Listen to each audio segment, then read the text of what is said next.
The Lion, the Witch, and the Wardrobe, Chapter 1. Lucy looks into a wardrobe. Once there were 4 children whose names were Peter, Susan, Edmund, and Lucy. This story is about something that happened to them when they were sent away from London during the war because of the air raids. They were sent to the house of an old professor who lived in the heart of the country, 10 miles from the nearest railway station and 2 miles from the nearest post office.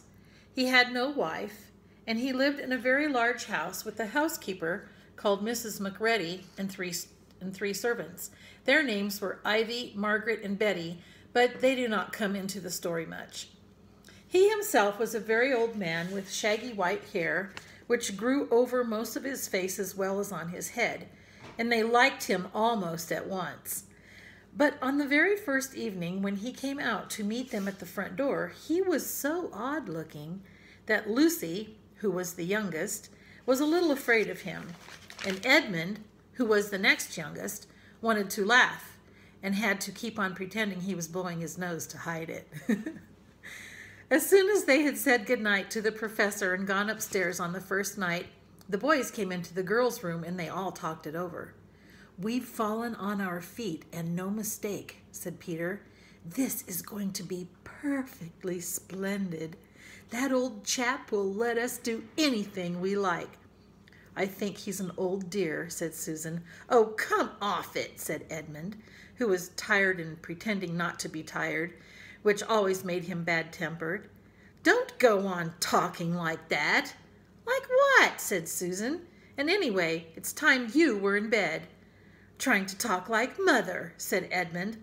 "And who are you to say when I'm to go to bed? Go to bed yourself." "Hadn't we all better go to bed?" said Lucy. "There's sure to be a row if we're heard talking here." "No, there won't," said Peter. "I tell you, this sort of house is where no one's going to mind what we do. Anyway, they won't hear us.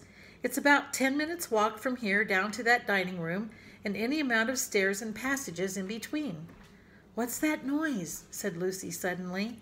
It was a far larger house than she had ever been in before, and the thought of all those long passages and rows of doors leading into the empty rooms was beginning to make her feel a little creepy. "It's only a bird, silly," said Edmund. "It's an owl," said Peter. "This is going to be a wonderful place for birds. I shall go to bed now." "I say, let's go and explore tomorrow. You might find anything in a place like this. Did you see those mountains as we came along? And the woods? There might be eagles.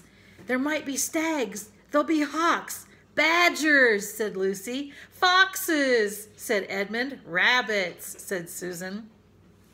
But when next morning came, there was a steady rain falling, so thick that when you looked out of the window you could see neither the mountains nor the woods nor even the stream in the garden.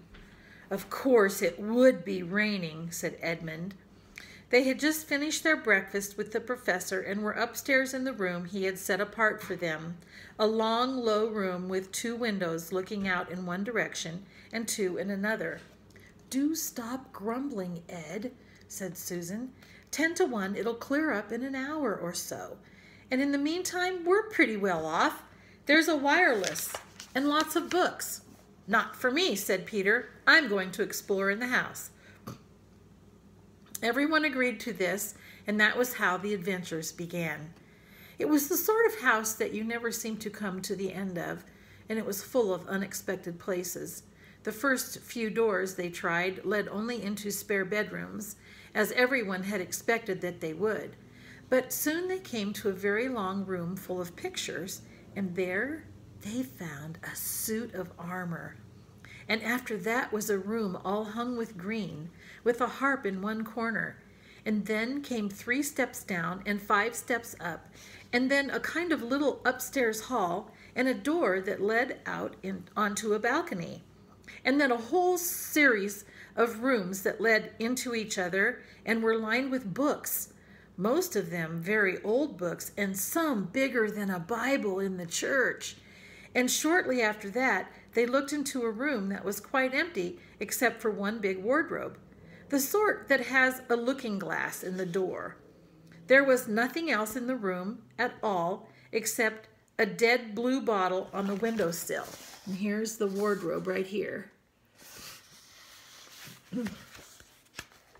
"Nothing there," said Peter, and they all trooped out again, all except Lucy.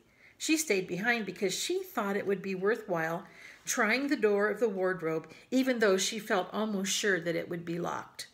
To her surprise, it opened quite easily, and 2 mothballs dropped out. Looking into the inside, she saw several coats hanging up, mostly long fur coats. There was nothing Lucy liked so much as the smell and feel of fur. She immediately stepped into the wardrobe and got in among the coats and rubbed her face against them, leaving the door open, of course, because she knew that it is very foolish to shut oneself into any wardrobe. Soon she went further in and found that there was a second row of coats hanging up behind the first one. It was almost quite dark in there, and she kept her arms stretched out in front of her so as not to bump her face into the back of the wardrobe. She took a step further in, then 2 or 3 steps, always expecting to feel woodwork against the tips of her fingers, but she could not feel it.